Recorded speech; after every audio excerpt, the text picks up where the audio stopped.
Magandang araw! Sa video pong ito ay mapapanood ninyo ang aming pong biyahe patungo ng Pinabuntugan Beach sa Cagaray Island, Bakakay, Albay. Mula po sa Legazpi City, kami po ay bumiyahe ng mahigit 1 oras sakay po ng van at pagdating ng Barangay Bustak, kami po ay nag-arkila ng bangka, bumiyahe ng 10 hanggang 15 minuto lamang sa dagat. At pagdating po namin sa lugar, solong-solo po namin. Ayaw po ng may-ari ng resort na maglagay ng mga permanente o mga sementadong estruktura sa lugar na ito. Kaya naman, ang makikita nyo po mga cottages o anuman amenities ay puro simple at natural. Ito naman po talaga ang gusto ng grupo. Kaya nga, nandito kami. At pagkatapos na ma-enjoy ang view, kami po ay nag-set up na ng aming mga baong mga tent, hammock at tarp na siyang aming tutulugan sa buong magdamag ng aming pamamalagi rito. At dahil wala nga pong permanenteng istruktura rito, kailangan po bring your own.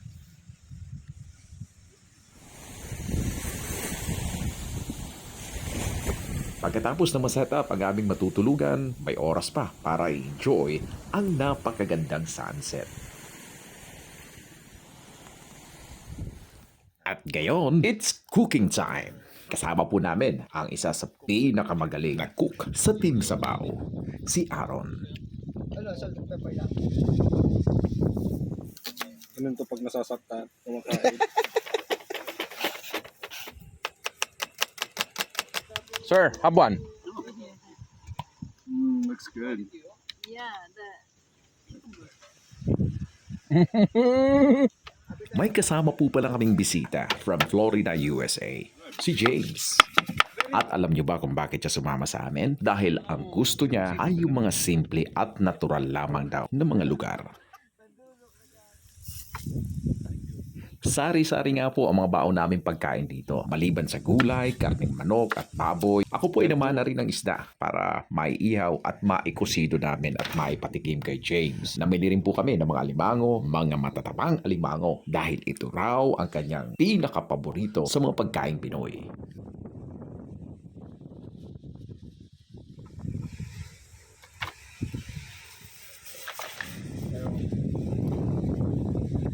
At ang tawag daw ni Chef Aaron sa lutong ito ay sweet chili crabs. Sobrang sarap! Female gender. It's a gay crop. Gay crop. Baka sa Pilipino. Eto naman ang kanyang pininyahang manok.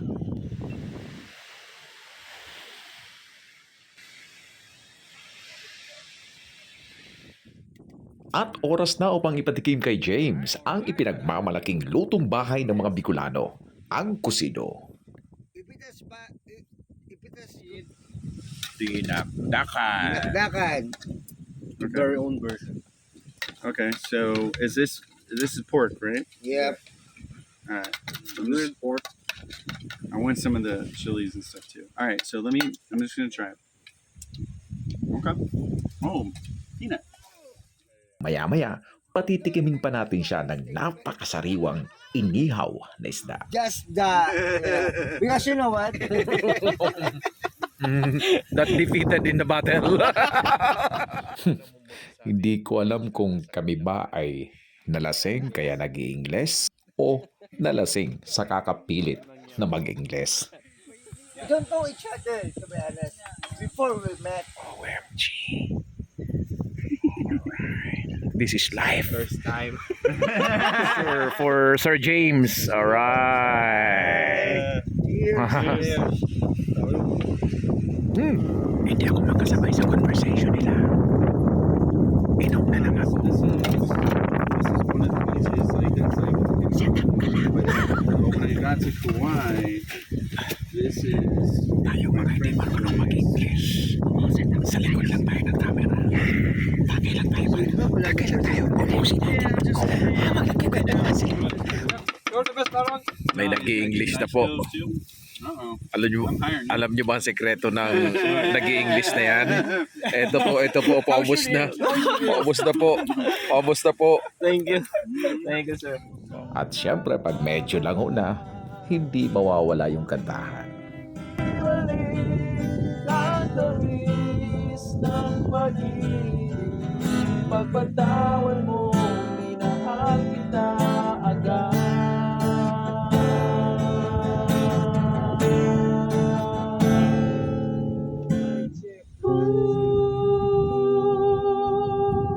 Minahal kita agad. Tuloy pa rin ang awit ng buhay ko.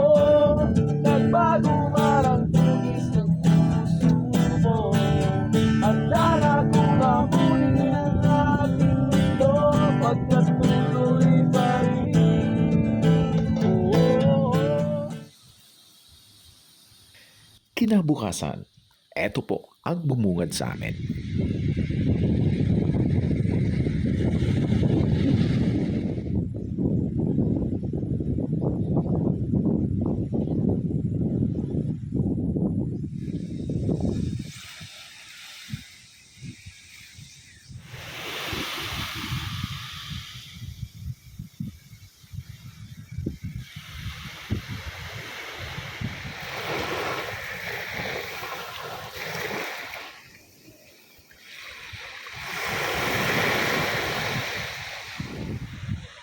Nauna na palang gumising sa amin si James at ng kanyang kaibigan.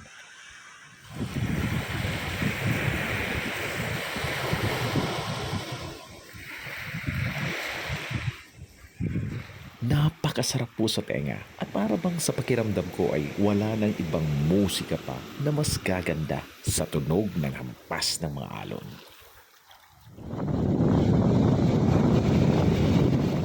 Wala po kaming dalang drone pero mabuti na lamang at merong isang mataas na parte dito sa dulo po ng Pinamuntugan Beach kung saan isa po itong malaking bato na maaari mong akitin para makakuha ng mas magandang anggulo ng mga larawan at video.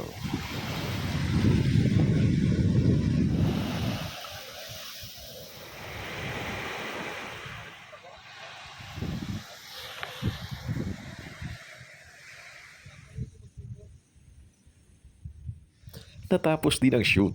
Kaya naman oras na upang maghanda ng almusal.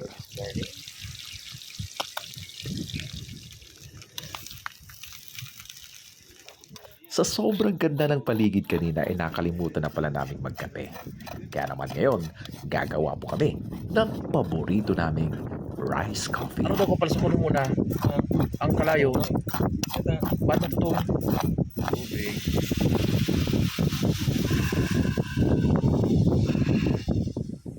Tama na bro, bawag patuto ko.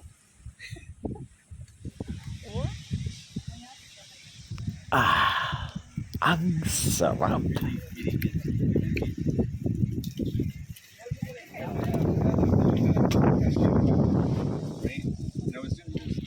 At eto pa ang isa naming bagong paborito. Tinatawag po ito ni Chef Aaron na pakbong. Di ko alam kung bakit pero napakasarap. Kailangan mo ng pagmamahal. Gawa lang naman po ito sa gulay na kangkong. Subalit, dahil siguro sa sekretong sangkap ng aming cook ay talagang napakasarap. Pagkatapos ng almusal, kantahan ulit. Take you in, and my heart beats again.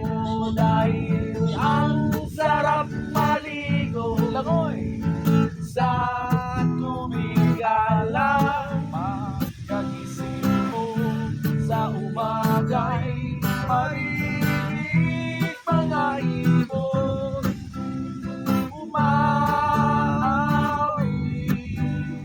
At dito na nga po nagtatapos ang aming weekend rambas dito sa Pinamuntugan Beach Resort. Paalala lamang po sa mga pupunta at aarkila ng bangka. Iba-iba po ang rate nila rito. Kaya piliin yung mas pinakamura para sa inyo. Maraming salamat. Ingat po kayo. Kaya pag oras ning burulaga na,